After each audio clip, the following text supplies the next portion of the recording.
Woogie boogie, everybody. Woogie boogie. We back. We back. We You back. want to know what our theme reminds me of? I What's just that, sir? figured that out. It's the music from StarCraft. Oh, Oh, yes. It's reminiscent of And StarCraft. I didn't do Yeah. it on purpose. No, I know, but it just Yeah. That's our theme, by the way. That's no one else's. That is ours. Ours. We made that. Okay. StarCraft took it from us. That is ours. Mhm. That is ours. Now, people, come listen. Project Veritas, even without Mr. O'Keefe, put in that work, and they found something. I personally believe the lady. And yeah, it'll be up to y'all to decide whether you believe her or not. But this is what it is. Former Attorney General Bill Barr held a secret meeting to plot prosecutions for Trump to block his political comeback. Oh, Now, Billy. if y'all remember Mr. Barr, we all thought, at least I did, that it was a good pick at the time. Yeah, And then we started to see some odd behavior, remember? very much. Yep. Mhm. And then we had to unearth some things with him and Bush, and then things started to really make sense. And then it Well, started to smell. yeah, I don't think it smelled enough until this. Mm. So this young lady in the corner here is the whistleblower. I think she might be a foreign national. I'm not sure if she's Russian or what, but her statements about things are quite interesting, and she says they're all linked to January 6th. Hmm. All right. Hmm. So she says she has notes too. It's very easy. I'm talking about notes, like she has them. She has notes, and I'm talking about written down hand, not typed up on a computer. She did notes the right way, the old school way. Wrote them down on paper. And now, if you look at the book in her hand, this is why I believe her. It would be very difficult. It would be painstaking to try and produce a fake book with notes in it and the dates and the time. It just would take a lot of work as opposed to manufacturing a online document. So, did you guys get a chance to watch it at all yet? I didn't. Mm-mm. Good. Cold turkey response is what I love. Huh. I love it. All right. Well, let's see what she says. Here we go. To know why I am. Let me back it up. It's very easy to know why I am being prosecuted and no one else. It's being charged or prosecuted. It's very easy. I called the FBI to report Bill Barr and Armstrong Williams. I have notes of every single meeting. One meeting can be about visa for someone, or another meeting can be about January 6th or RICO case. I have a quote here that was like, Barr believes the FBI will go to Trump House soon. And one thing that I Now, heard you a notice lot the is date there. You notice the date in the top corner, Mm-hmm. March 15th, 2022. This was indeed before the raid. Now, later on, she alludes to and says that Barr suggested what charge they should bring against Trump because he knows the law enough to know what would be easily defended against or difficult to defend against. Now, if that is true, and this is something that the Attorney General is investigating, I would hope, I'm seriously hoping, I would hope that this would be constituted as treason and be dealt with like treason. I don't know if they will or not. I don't know. you go to Trump House soon. And one thing that I heard a lot is like how they go to prevent America to have Trump again. One thing that I learned very fast and very in the beginning is like Bill Barr is someone extremely important. And I remember the biggest conversation they had at that point, it is like, what kind of charge that we can bring against Trump? And that's when Bill Barr, and I will never forget that, Bill Barr was like, we should bring RICO because it's a very difficult type of charge to defend. Now, if you asked the question of everyone whether or not there was any substance to the RICO charge, would you say yes or no? No. Okay. So No. the mere fact that they're even talking about possibly bringing a RICO charge means that they had to at minimum, fabricate information to even think about, which is exactly what they did. They turned certain informational pieces that were misdemeanors into what they called felonies. And in order to do that, they changed the topic of things from just a charge to a RICO. All by Bill Barr. With no underlying charge, though. No underlying charge. And no other people, just like with Diddy, no other person charged in this RICO. Yeah. That's what gets you. I don't get this, man. I don't know how we've gotten to this place where, well, maybe we've always been here. It just so happens that now we're knowing about it. I don't know.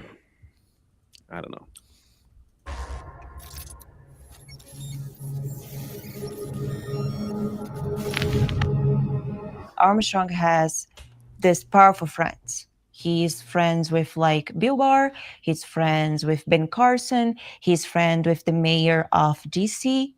And he has like all this list of powerful people and people like with a lot of money. I know they do some business together. All the time Armstrong needs something, he calls Bill Barr.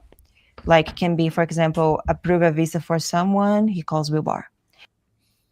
That's interesting. Did you see the person he mentioned? She mentioned Mr. Ben Carson. Ben Carson. Yeah.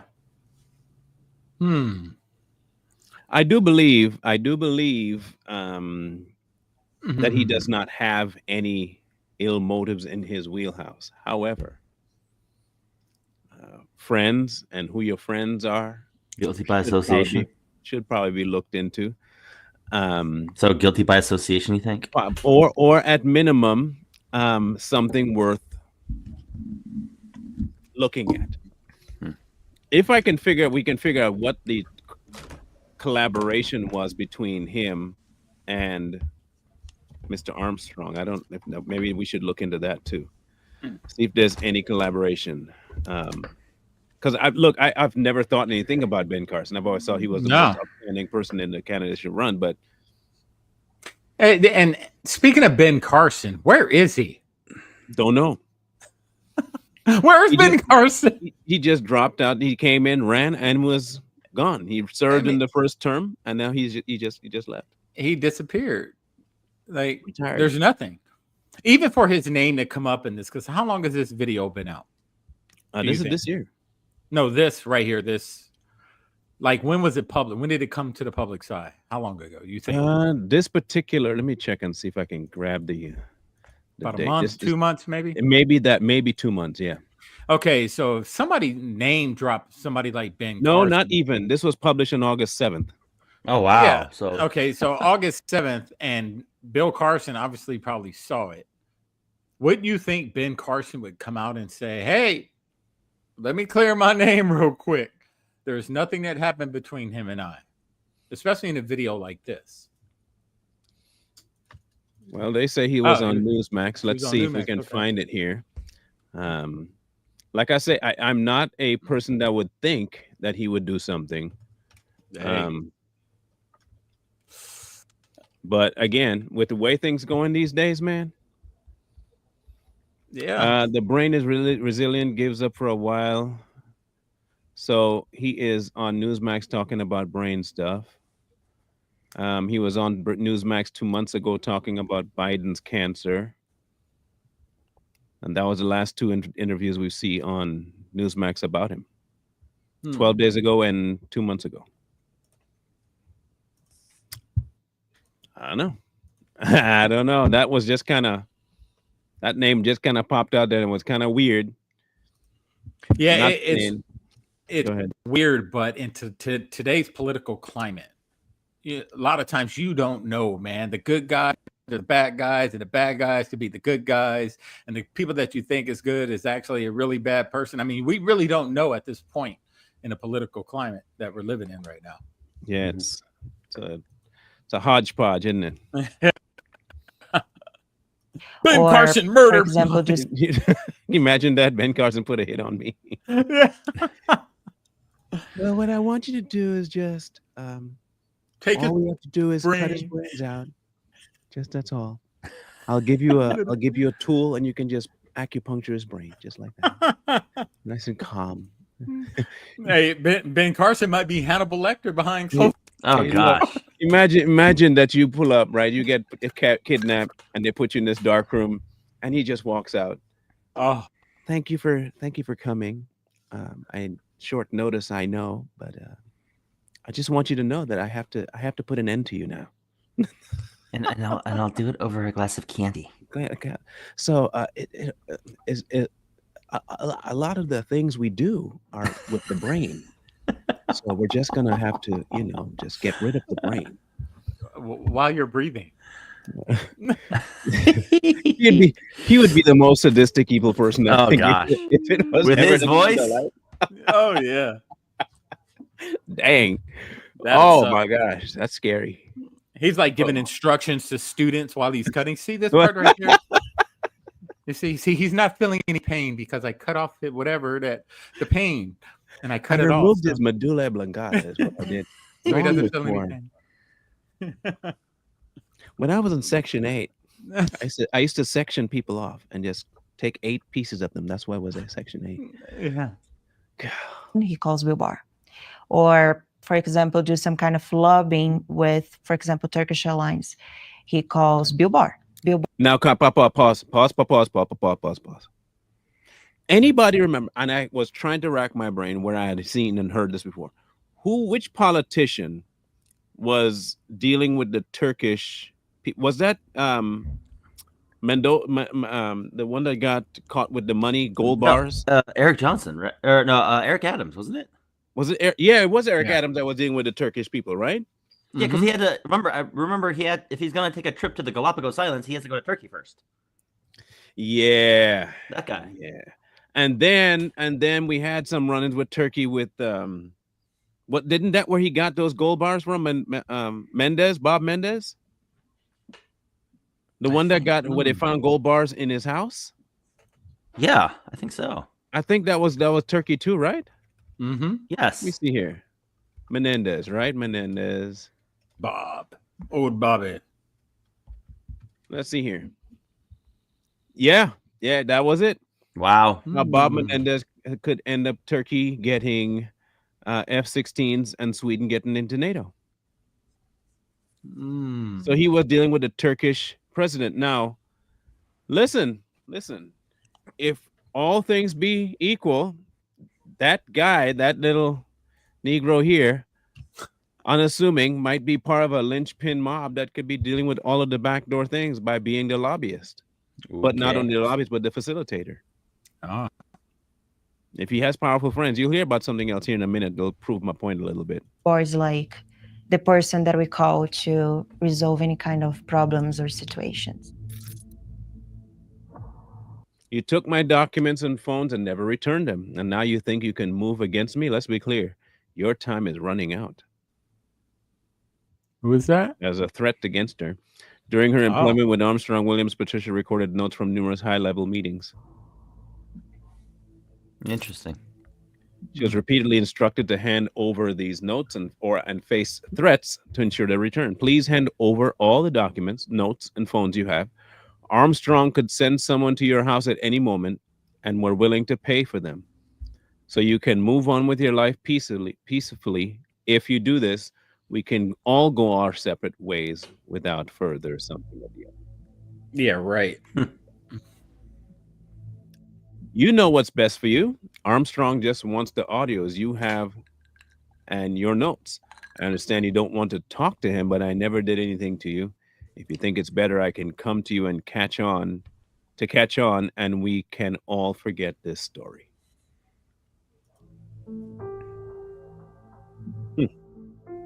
This is what happens when you think you can go against me, David and Barr.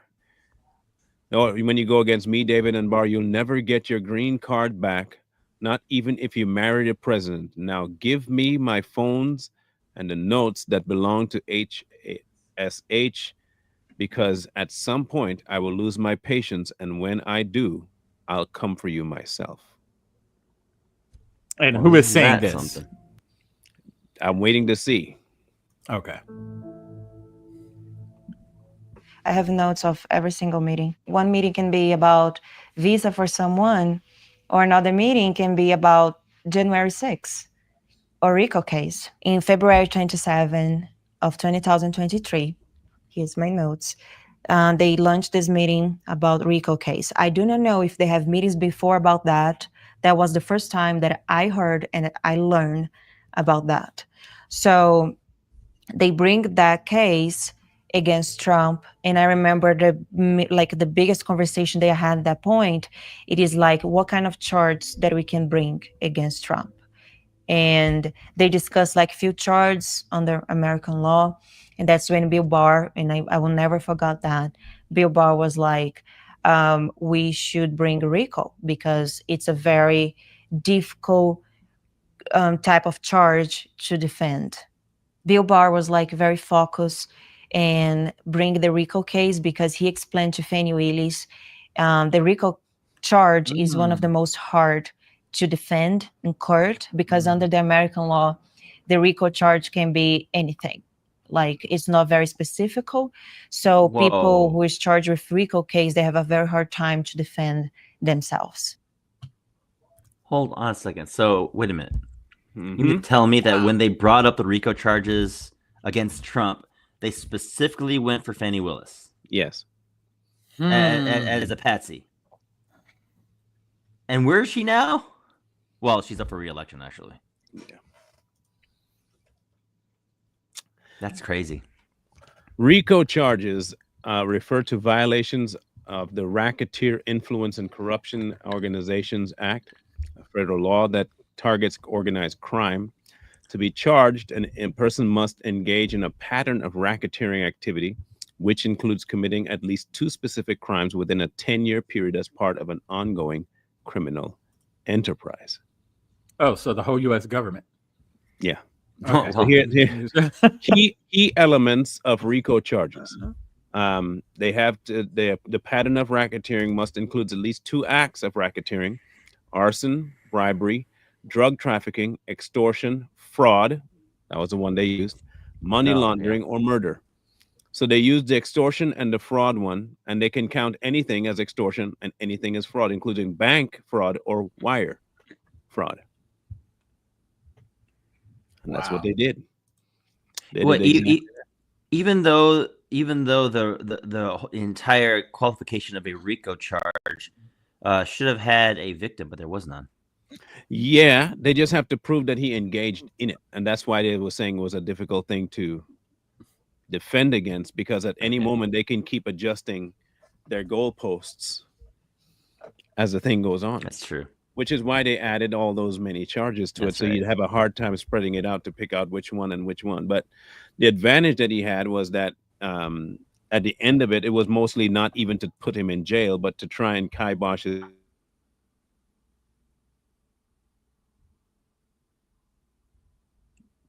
Your audio's out. We had this meeting with Fanny Willis. At that point, I didn't have idea about her, what she worked with. I just don't know her. And she presented herself as like someone who's close to Armstrong, someone who's attorney. And all the time I was like, okay, it's just like one more meeting that we had. So I told you about Armstrong. Now, if he's the one that's putting certain pawns in place, putting people in spots, creating the narrative, he might be the one we need to look out for. But the fact that there's a connection between Barr and Willis, that to me is shocking. Well, the connection between Barr and Willis is Armstrong. But the fact that Armstrong would even take it to the direction of going to Fanny Willis, a Fulton County AG who has absolutely nothing going for her, other than the fact that she's, big, beautiful, and black, supposedly. But she's done nothing for the county. Like, she's an absolute failure for Fulton County. But why would she go? Why would Bill Barr have that connection point via Armstrong when she's got nothing going for her position at all, other than a pawn? Well, if she is, this is how I could see it working out. If she knows Armstrong and she's looking to get a leg up in the Georgia circuit, right? If she's trying to get her leg up in the, no pun intended, her leg up in the Georgia circuit, right? Then she could come to him and says, use me. I'll get this case moving forward. Since Georgia is a hotbed for the election issue, we'll build the racketeering thing around the election. And then we can prove or try to prove that this is what he was doing with and why he's trying to overturn things. So, this is was originally what they said. The criminal charges, prosecution alleged that Trump led a criminal racketeering enterprise in which he and all other defendants knowingly and willfully joined a conspiracy to unlawfully change the outcome of the election. So this is where the bribery and the fraud comes in. Now, it's really broad. They can count anything as fraud and anything as bribery when it comes to this particular thing. So this is where they got it. So I think that's where the link is, especially in Georgia, where it was contested in 2020. They had a plant in Georgia. Why not use Fanny? This was probably their best bet, and the best charge they brought up was RICO. Yeah, but go ahead. No. My question. Go ahead. You probably got something.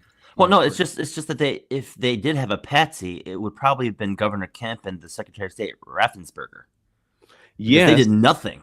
But they couldn't bring charges. Just her. Oh, that's true. She's the Attorney General.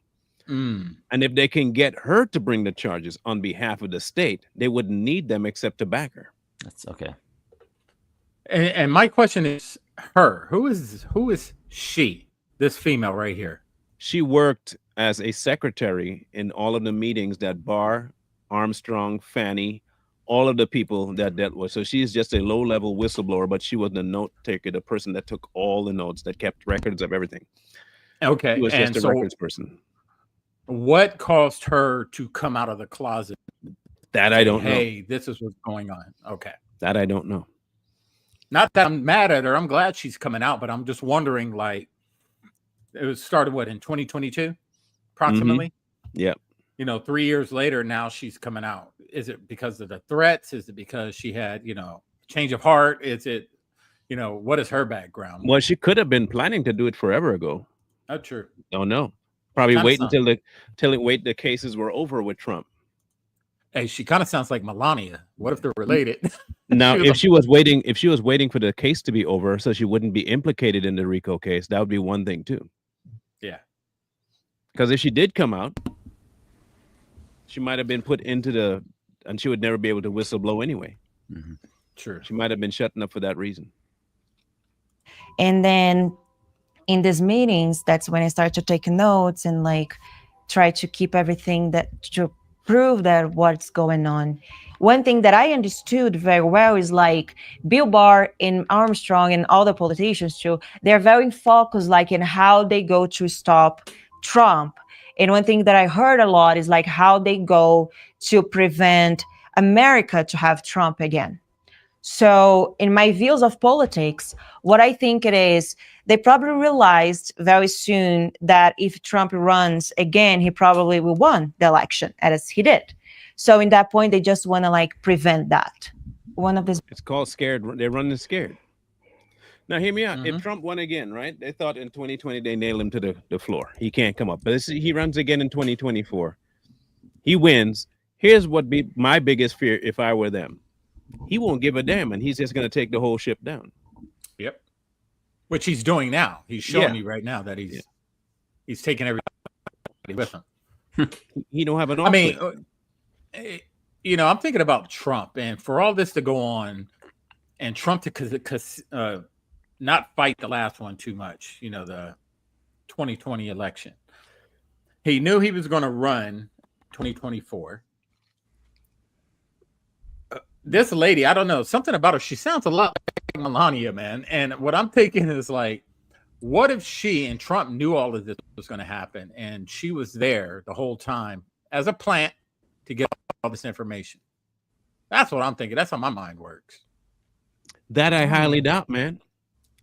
Here's why I doubt it. It wouldn't take the case this far. If she was a plant to find this out, this information would have done dropped forever ago, and the case for the RICO would have never gone forward. Yeah.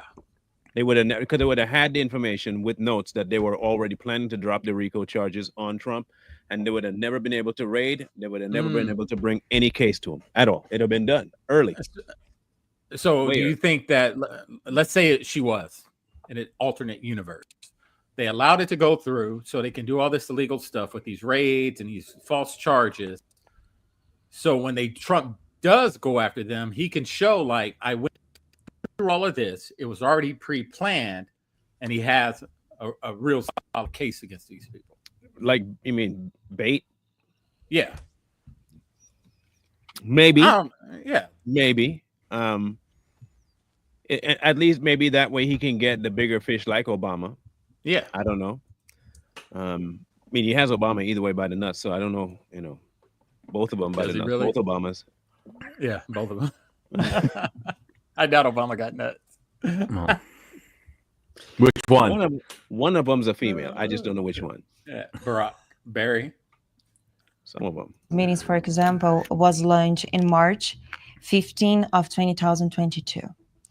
And this meeting was at Sinclair Broadcast. And in this meeting was when I started to learn more about Fanny Willis and about some guy called Jack Smith. Oh. Jack Smith. So hear me out. The Jack Smith guy, who is January 6th guy, right? Yep. Yeah. All of it was planned as a full-on, full-scale attack to try and remove Trump, which is why people, remember we were saying, it almost seems like they're just throwing everything against the wall and hoping something sticks. Yep. It looks like it was orchestrated that way. Yeah, and Marlon, before the election, we were talking about they were going to throw everything at him. They were going to come with everything to try to get him from, get reelected. And it's right here. The proof is in the pudding. It's right here, black and white. That's crazy. But it's not just that. A lot of it has just been like a lot of goalpost shifting and in order to try and make stuff stick too. It's like they literally pulled everything out of a magic hat to try and pin everything on Trump. I mean, this destroys the whole mainstream narrative, especially when it comes to J6. We've been talking about for many years right now, is that J6 was always planned. It was fake. And this shows you right here that whole thing was planned. So this destroys, like, the mainstream media has zero credibility, even though we never, took them as a credible source. Hopefully this wakes a lot of these people up that are still running with these lies constantly. And they see this and they're like, they planned all of that. All of that's a lie. And the mainstream media ran with it and we believed it. Bamboozled. But here's my question though. Are they this stupid though? Yes. Procedurally stupid? No, because here's the thing. Jack Smith might have been a special counsel, but he was never elected to be one. They just kind of chose him randomly, which it goes against procedure. Right. So they're trying to come up with stuff, but procedurally they're retarded. Yeah. But they get away with it? Yes. Okay, look, and the way they can get away with it is by the same measure they've always gotten away with it, which is what? We saw something that we needed to tackle, and we did what we had to do. Yep. And as long as they had the mainstream media in their back pocket to push the narrative, they can do anything they want. But if we it's not about what DC believes. It's about what the people believe. And all they have to do is get the people to believe something, and then it comes up not false. And all they have to do is push another narrative like they always do. Oh, well, we made a mistake. We'd like to apologize, but still trust us. There you go. And then they throw out a believable story to gain the trust again. The smooth brain monkeys. Do you want proof, Lee? Where's Jack Smith right now? Well, obviously he's sitting in limbo somewhere. Okay, there you go. No one's going to ask about it. Well, okay, that's fair. But at the same time, it's just like now all of this stuff is staring us in the face, and we're just rando laymen about all this stuff. And yet, even still, we have some semblance of knowledge of how procedure works. And yet, these people who are career politicians, who have career positions in government, are procedurally retarded. Yeah, and yet they get off free. But if we were to do it under the jail. Well, now, okay, let me ask you this. If you had free reign and you know you weren't going to be prosecuted, would you be concerned about what people know about you or don't know about you? Probably not. Okay, that's why they do it. Oh, and they did it. Remember, they did it at a time when Biden was in power. They wouldn't be in trouble. That's true. That's true. And people like us ask questions, right? What is the mainstream media really good at? Don't ask questions. Believe Making us. people disappear. Yeah, that's true. They'll make people disappear. So Jack Smith, you're not going to hear about him no more. And when the smooth brains out there don't hear about him no more, they stop asking questions. Mm-hmm. Yep. The critical thinkers are always going to ask questions.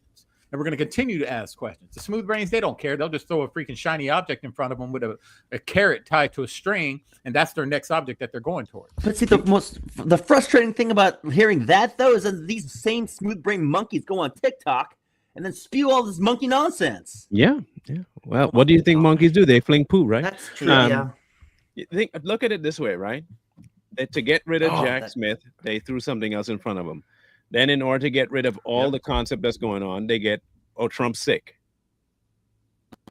And then, no, Trump's a dictator. Oh, no, look what Trump's doing in D.C.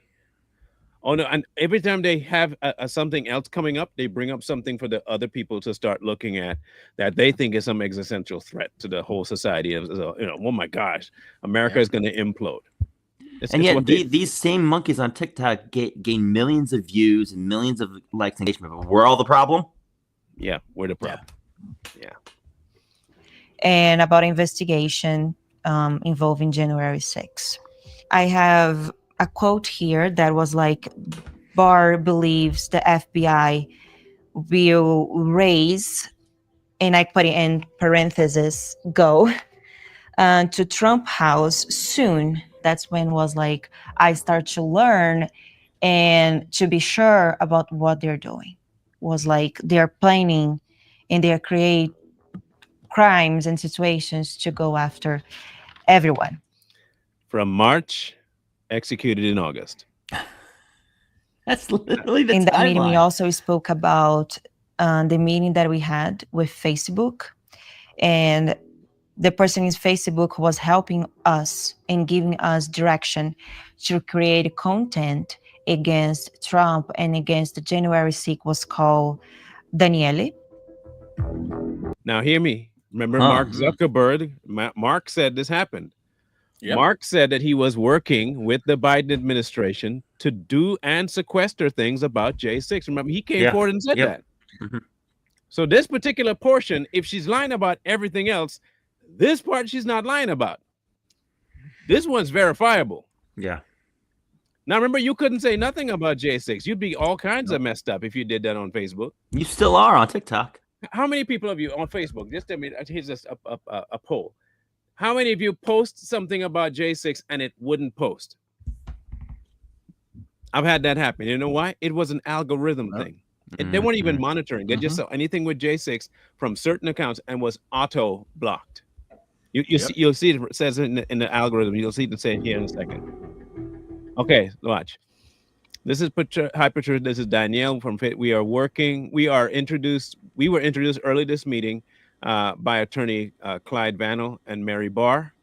May I give you a call? I'm busy today for a call. Can you text? I'll call you tomorrow. You can just text me as we need to move on this matter. Okay, watch the matter. I will share with Armstrong, the same guy again, the posts that are scheduled for January 6th topic. Everything I send cannot be changed because we've already programmed the algorithm for that publication. Wow. As I mentioned to Armstrong in the meeting, the content is already pre-programmed and he cannot make any changes. I'll make sure he doesn't change anything. All the content you will send to Armstrong is included in the anti-Trump content too. That's correct. Wow.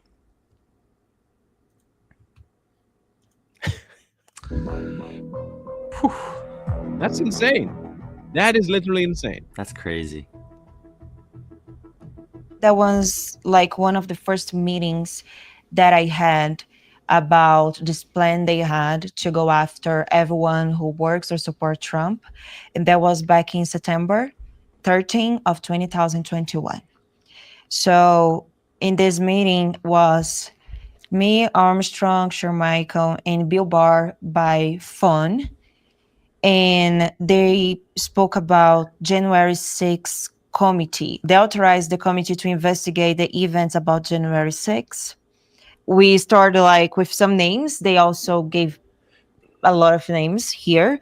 We have like Michael Flynn, Steve Bannon, Rudy Giuliani, Jeffrey Clark, Oath Keepers, Proud Boy People, Proud Boy Group, Scott Paris, Jim Jordan, a group called Stop They Steal, Brad, again, Hafesbergen, Shamos, Ruby Freeman, Patrice Cipollone, Alex Jones, Nick Fuentes, and we have some target people, which is like the people they want to target more.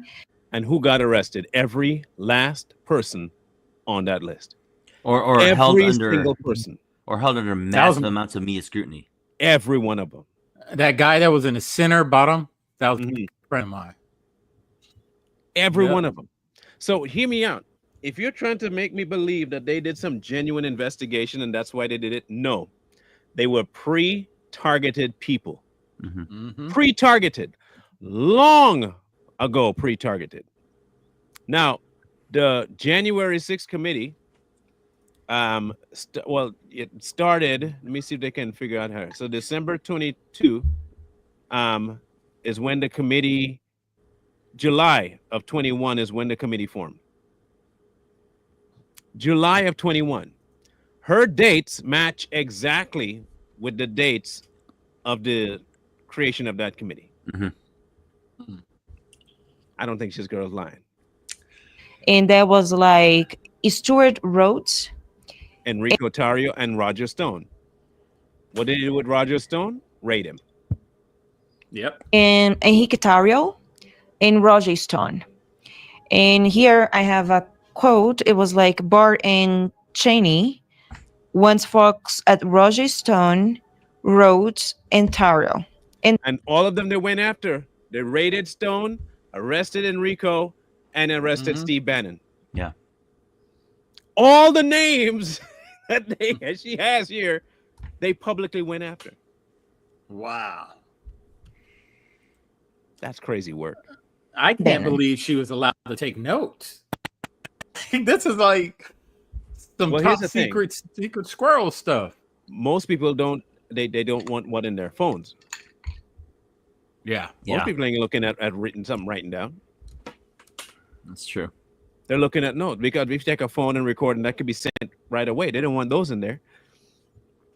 They're not thinking about paperwork. That's true. Right. In my mind, if I'm happy you're writing stuff down, I can just find it and burn it. It's very hard for you to copy that right away.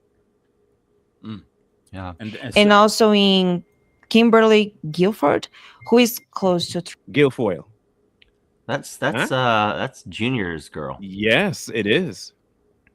Yep. Trump.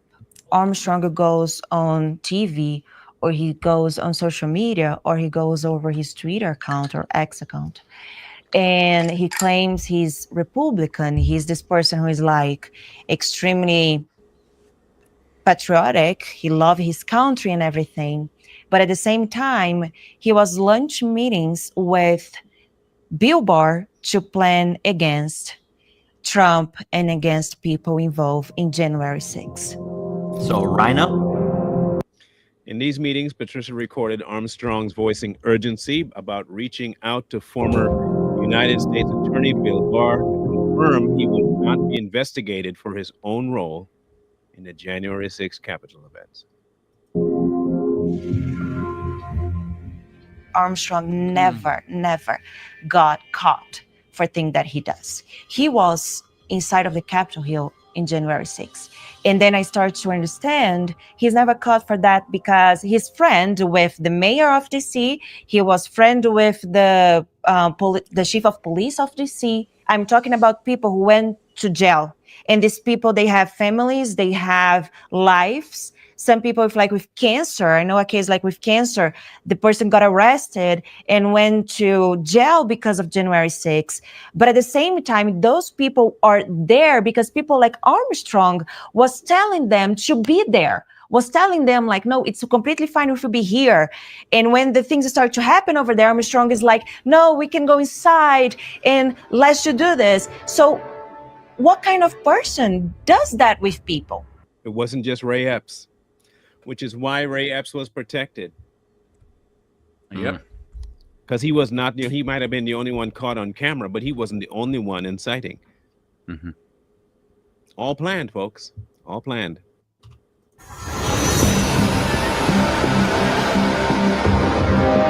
She uncovered, there must be a part 3 coming. She uncovered burner phones and foreign cash. That's crazy. That's what I'm talking about. Now, do you think this stuff going on in DC right now? Yes. Might have something to do with this? Yes. Because it can't just be crime. Nope. I mean, crime's been going on in DC for a long time. I think as you agree, that it has something to do with the people that are involved in this. And there's going to be a lot of heads that are going to get taken out. And I believe a lot of people are getting arrested. I truly believe it. It's funny you mentioned that because ironically, I was in a live earlier, a TikTok live earlier, and they said something to the extent of this whole martial law is actually more of a diversion to take the eyes off of another shiny object, I guess you could say. And so Trump is being the fall guy for this whole martial law thing that he's apparently doing in DC. But if this is the undercover, if the martial law is a front for this, wow. Yep. Nothing can stop what is coming. Don't ever forget. The National Guards are in there, and this is what he had to say. I'll finish with Trump's statement on it. I haven't seen his statement yet. Because as far as I was aware of, this isn't martial law. This is more of like a curfew, supposedly. Yes. It's MAGA law. Everything's out of control, but we're going to put it in control very quickly like we did on the southern border. I'm announcing a historic action to rescue our nation's capital from crime, bloodshed, bedlam, and squalor, and worse. This is Liberation Day in D.C., and we're going to take our capital back. We're taking it back. Under the authorities vested in me as the President of the United States, I'm officially invoking Section 740 of the District of Columbia Home Rule Act. You know what that is? And placing the D.C. Metropolitan Police Department under direct federal control, and you'll be meeting the people that will be directly involved with that.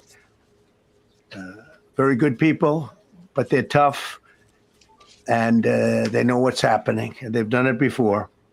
In addition, I'm deploying the National Guard to help reestablish law, order, and public safety in Washington, D.C., and they're going to be allowed to do their job properly.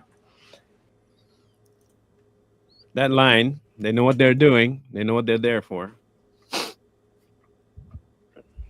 Could be. Look, listen. Hey. If it's one place I have no problem him doing martial law in, it would be DC. Yep.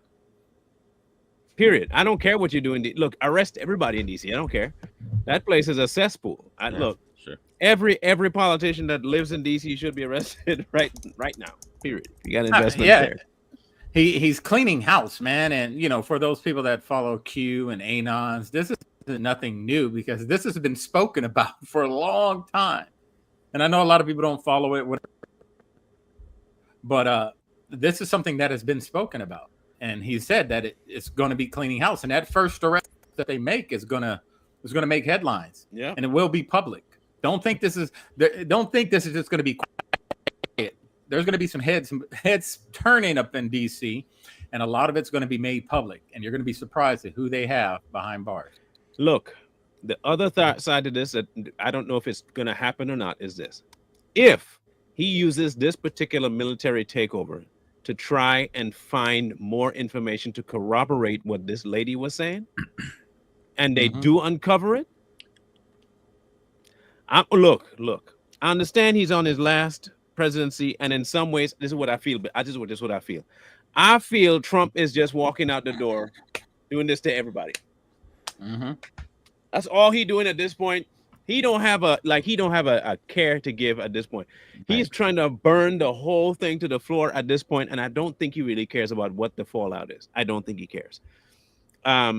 However, if this is a ploy to get into informational things hidden within the DC confines of offices and stuff like that, it's going to get interesting in the next couple of months, like real interesting.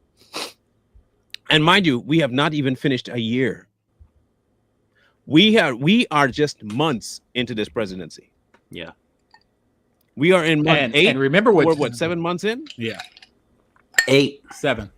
Well, yeah, 7. Yeah, 8 on the But remember what Trump said. He said that you see how fast we did the border. This is going to be faster.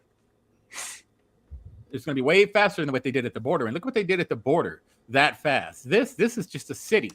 They're going to clean house up in there.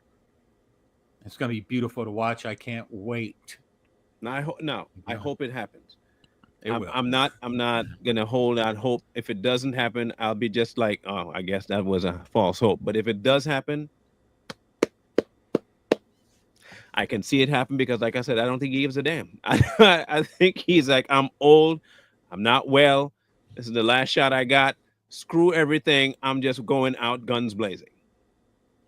Yep. Yeah. He's just going out like blazing saddles, shooting everything. Bow, bow, bow, bow, bow, bow. We'll see. We'll see how it turns out. We'll keep you guys updated on it. I mean, if more than likely y'all will be up to date the same way we are. And if part 3 comes out, huh? Well, if part 3 comes out, we'll. Oh, definitely. If part 3 comes out, we're covering that bad boy. Oh, for sure. For sure.